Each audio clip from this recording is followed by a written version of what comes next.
Wa ata'at zaujaha, dan kemudian dia patuh kepada suaminya. Jadi yang pertama tadi, wanita pertama dia menjaga sholatnya.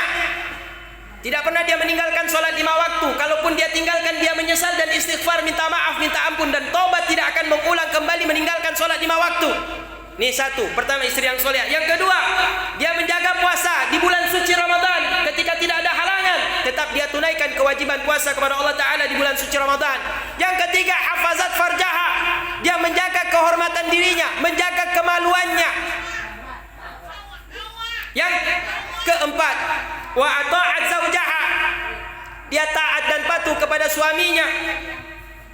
Maka kata Rasulullah sallallahu alaihi wasallam menurut riwayat Anas bin Malik, barang siapa istri yang memiliki kriteria 4 tersebut, salat dia jaga, puasa dia jaga, kehormatan dia jaga, dia patuh kepada suaminya, maka kata Rasulullah sallallahu alaihi wasallam, apa katanya? Tadkhulu min ayyi babin sya'at min abwabil jannah, dia dipersilakan masuk ke dalam surga menurut pintu mana yang dia suka. 8 pintu surga, disuruh dia masuk, tinggal pilih. Jadi tidak diarahkan sama malaikat, bebas masuk pintu surga lewat pintu yang mana. Pertama apa? Sholat 5 waktu jaga. Yang kedua apa? Puasa Ramadan jangan tinggal kecuali berhalangan. Yang ketiga apa? Jaga kehormatan, jaga kemaluan, jaga aurat, jaga kehormatan suami. Yang keempat, patuh kepada suami. Apa yang diminta suami, kalau itu tidak bertentangan dengan perintah Allah, laksanakan semampu kita selaku istri. Maka ini jalan untuk masuk ke dalam surga melalui pintu mana saja, kata Rasulullah, silahkan. Tidak diarahkan oleh Allah Ta'ala, tapi diizinkan dari pintu manapun. Kemudian Rasulullah juga dalam hadis yang lain mengatakan, al-mar'atu salihah, wanita yang salihah, khairum min alfi rajulin ghairi salihin. Seorang wanita yang salihah lebih baik daripada 1000 laki-laki yang bejat. Laki-laki bejat, laki-laki tidak sholat, laki-laki tidak puasa, laki-laki tidak mau mencari nafkah, ya, laki-laki yang mau hisap ganja, sabu, laki-laki yang suka buka aurat, laki-laki suka berzina. 1000 orang laki-laki yang tidak baik, lebih baik seorang wanita yang solehah. Jadi seorang wanita yang solehah derajatnya lebih baik daripada seorang laki-laki yang tidak baik. Wa ayyuma imra'atin khadamat zawjaha sab'ata ayyam. Nih ibu-ibu, saya kasih motivasi lagi kembali ya, supaya ibu-ibu nanti mau kerja di dapur. Mau kerja di dapur? Ada nggak ibu-ibu zaman now, ibu-ibu zaman sekarang nggak mau lagi kerja di dapur? Ada tidak? Ada, rata-rata semuanya ibu. Rata-rata ibu-ibu kita di dapur ini kan semuanya rata-rata mau kerja di dapur ibu ya. Nah, ada zaman sekarang bu tidak mau kerja di dapur, maunya di kantor aja bu. Apalagi kalau udah kena baju PDL, baju dinas. Ya kalau udah pakai baju dinas, ditengoknya yang nggak pakai baju dinas dia lebih tinggi rasanya. Tapi ada juga wanita yang kerja pegawai, tapi pulang ke rumah sama seperti wanita seperti biasa. Dia pakai daster lagi, masuk lagi ke dapur, cuci piring, ya, masak nasi, ya, cukur kelapa, remas santan, bersihkan ikan, ya, kemudian menyapu, mengepel, buat teh, buat kopi, buat susu untuk anak dan suaminya. Masih ada zaman sekarang seperti itu? Masih ada tidak? Masih ada. Kalau itu masih ada, nah ini yang dikatakan Rasulullah, jalan mudah bagi seorang wanita untuk masuk ke dalam surga. Salah satu di antaranya kata Rasulullah, wa ayyuma imra'atin khadamat zaujaha sab'ata ayyam, wanita manapun yang dia melayani suaminya selama 7 hari, kata Rasulullah, Ughliqa anha sab'atu abwabin nar, akan Allah Ta'ala gembok kunci 7 pintu neraka. Karena neraka tidak ada 8 pintu, neraka cuma 7 pintu. Kalau surga 8, lebih 1 pintu surga. Neraka 7 pintu dikunci sama Allah. Kalau seandainya istri-istri ini dia berkhidmah, melayani kebutuhan suaminya selama 7 hari, maka 7 pintu neraka dikunci oleh Allah Ta'ala untuk dirinya. Dilarang dia masuk dari pintu manapun dalam yaitu pintu-pintu neraka tersebut. Jadi asalkan dia mau untuk melayani suami. Apa yang dia layani? Termasuk hubungan suami istri, termasuk mencuci pakaian istri, termasuk mencuci baju dan pakaian daripada anak-anak daripada suaminya, menyapu, mengepel, membersihkan segala macam.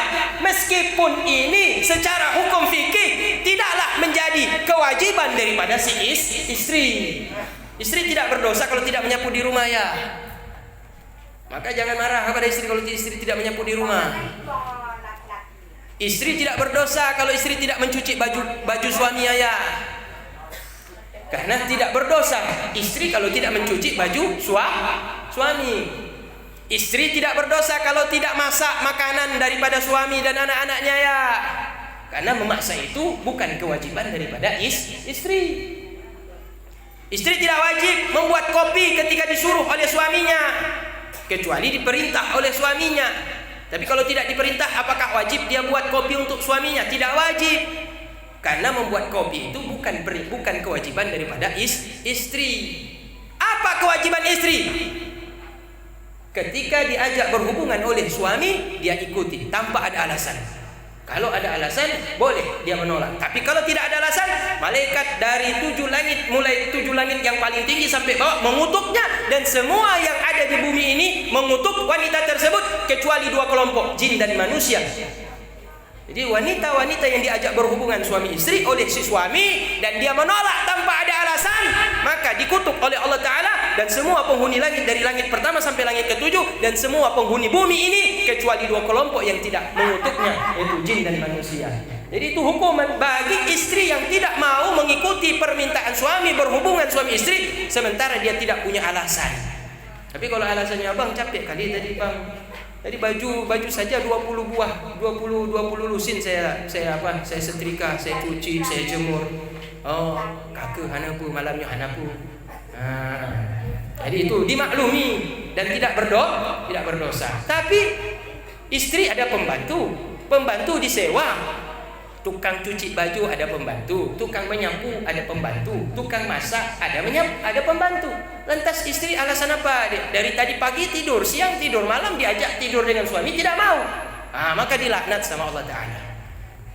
Jadi di sini kemudian dikatakan bahwa istri kalau dia mau melayani suaminya selama 7 hari, termasuk di dalamnya bukan cuma hubungan suami istri, tapi juga termasuk makanan, minuman, pakaian, dan kebersihan rumah tangga dia lakukan, semuanya dia penuhi untuk melayani suaminya, maka dipersilahkan dia masuk ke dalam surga dari pintu manapun yang dia inginkan, dan pintu neraka yang 7 semuanya ditutup, dikunci untuk diri. Dilarang dia masuk dari pintu manapun untuk masuk neraka. Jadi kan mudah. Istri kalau ingin masuk surga mudah, taat kepada suami.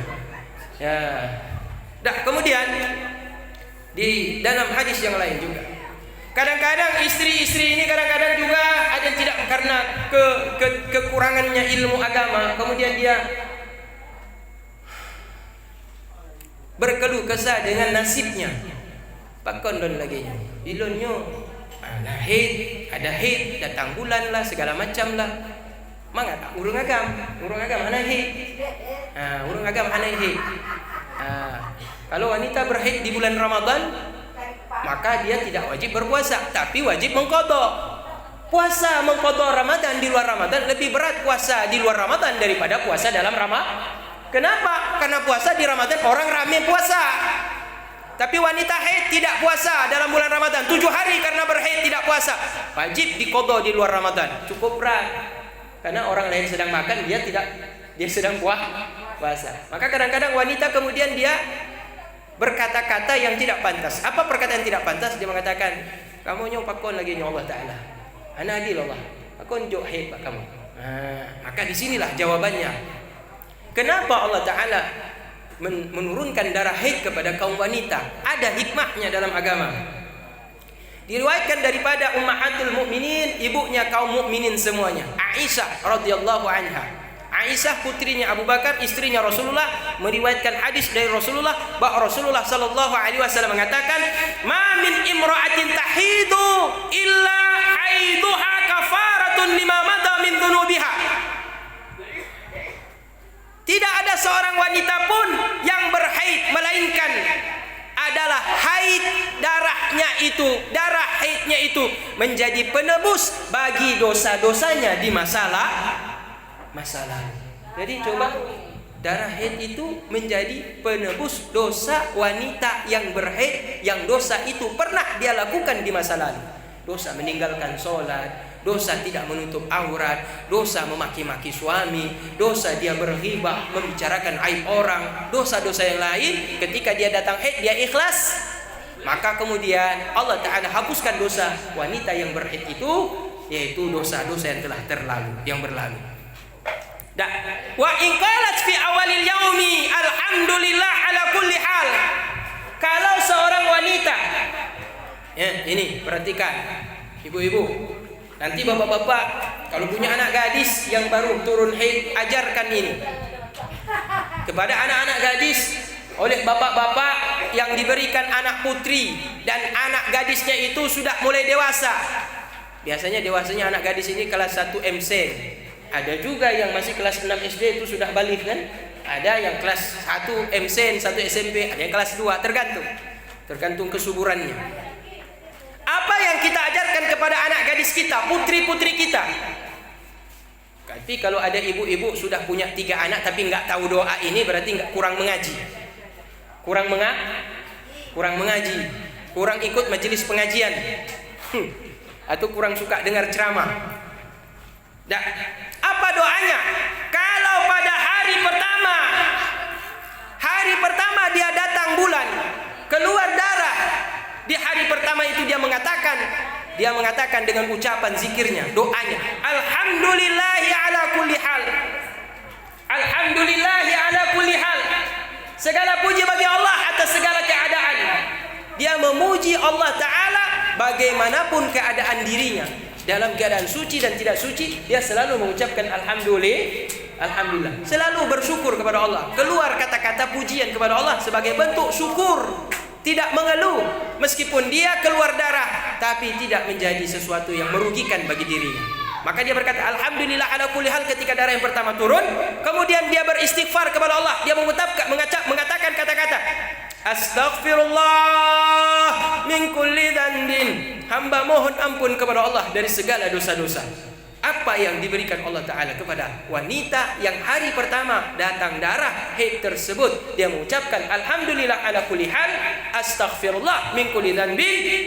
Apa balasan dari Allah Ta'ala? Kataballahu laha bara'atan minan nar. Allah catat dia termasuk orang yang bebas daripada jilatan api neraka. Luar biasa. Datang haid masuk surga, datang haid lepas daripada neraka.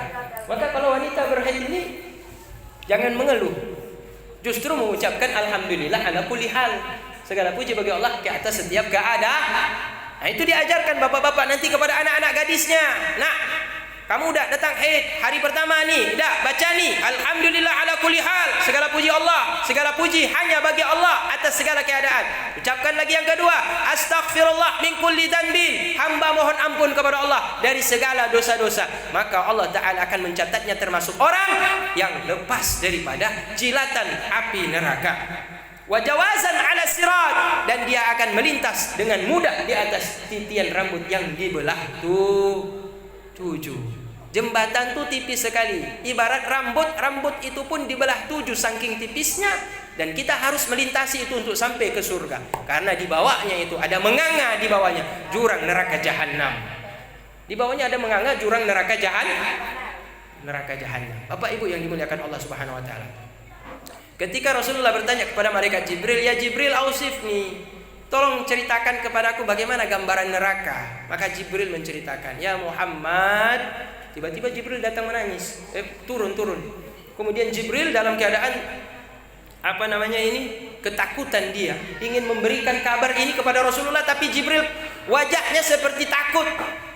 Tidak seperti biasa Jibril kalau turun ingin memberikan wahyu kepada Rasulullah, senang, gembira wajahnya.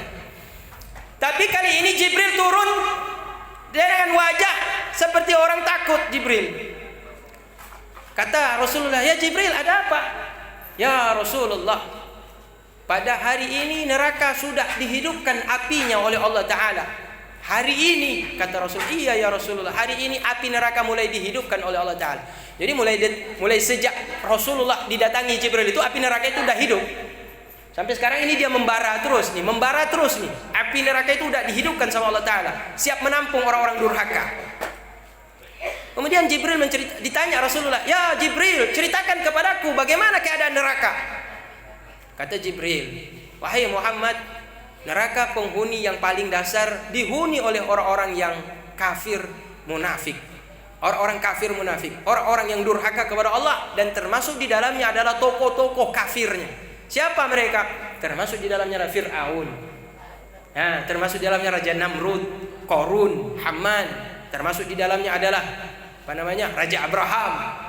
Ya, raja-raja yang zalim yang mengaku Tuhan, melawan nabi-nabi, melawan para rasul, yang mengaku dirinya sebagai Tuhan, maka mereka berada dalam neraka yang paling dasar. Neraka yang paling berat azabnya itu pada tingkatan dasar yang paling dasar, itu yang paling bawah. Neraka pada tingkatan yang paling dasar, itu disebut dengan neraka tingkat pertama. Tingkat pertama itulah tingkat yang paling berat hukumannya. Itu tempatnya Raja Fir'aun dan yang serupa dengan Fir'aun. Naik pada tingkatan kedua lebih ringan, tetapi azabnya luar biasa. Para penyembah berhala, tempatnya para penyembah berhala. Naik pada tingkatan ketiga, para penyembah kaum Nasrani. Naik tingkat keempat, kaum Yahudi. Naik tingkat kelima, para penyembah bulan dan bintang. Naik pada tingkatan yang keenam, ahli maksiat lagi disebutkan. Sampai pada tingkatan ketujuh baru Jibril menangis. Tadi dia ketakutan, sekarang Kata Rasulullah, kenapa engkau seperti orang menangis Jibril? Kenapa engkau terdiam untuk menceritakan siapa penghuni neraka yang ketujuh itu ya Jibril? Ditanya yang ketiga kali, kemudian malaikat Jibril dia berkata, ya Rasulullah, aku tidak tega menyampaikannya ya Rasulullah. Ada apa di tingkat yang ketujuh? Siapakah penghuni neraka yang ketujuh itu ya Jibril? Maka Jibril berkata, ummatuka ya Muhammad, umatmu ya Muhammad. Maka Nabi Muhammad mendengar itu pingsan. Kata Nabi Muhammad, ummati ya Jibril ada dalam neraka tingkat yang ketujuh itu ya Jibril? Betul ya Muhammad, khusus untuk umat Islam di neraka yang ketujuh itu ditempatkan oleh Allah Ta'ala. Kata Rasulullah, ummati ya Jibril, umatku ada yang berada dalam neraka itu ya Jibril. Jadi kan sudah dikisahkan, ini untuk raja-raja yang mengaku Tuhan, ini untuk orang Yahudi, untuk tingkatan orang Kristen, ini untuk penyembah berhala, penyembah bintang, segala macam. Pada posisi yang ketujuh ternyata untuk umatnya Muhammad sallallahu alaihi wasallam. Maka pingsan Rasulullah tidak sadar. Tidak bangun-bangun Rasulullah. Ketika Rasulullah bangun, Jibril ketika Rasulullah pingsan itu langsung dipeluk oleh Jibril, dipangkukan di pahanya Jibril. Dipangkukan agar Rasulullah tidak jatuh ke lantai.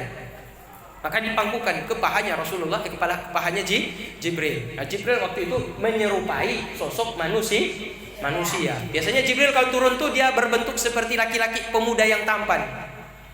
Dia turun, dia menyerupai seperti itu. Kadang-kadang dia menyerupai, kadang-kadang dia tidak berbentuk yang lain, memwujudkan wujud yang aslinya. Tapi saat itu kejadiannya itu Jibril berbentuk seperti sosok pemuda yang sangat tampan.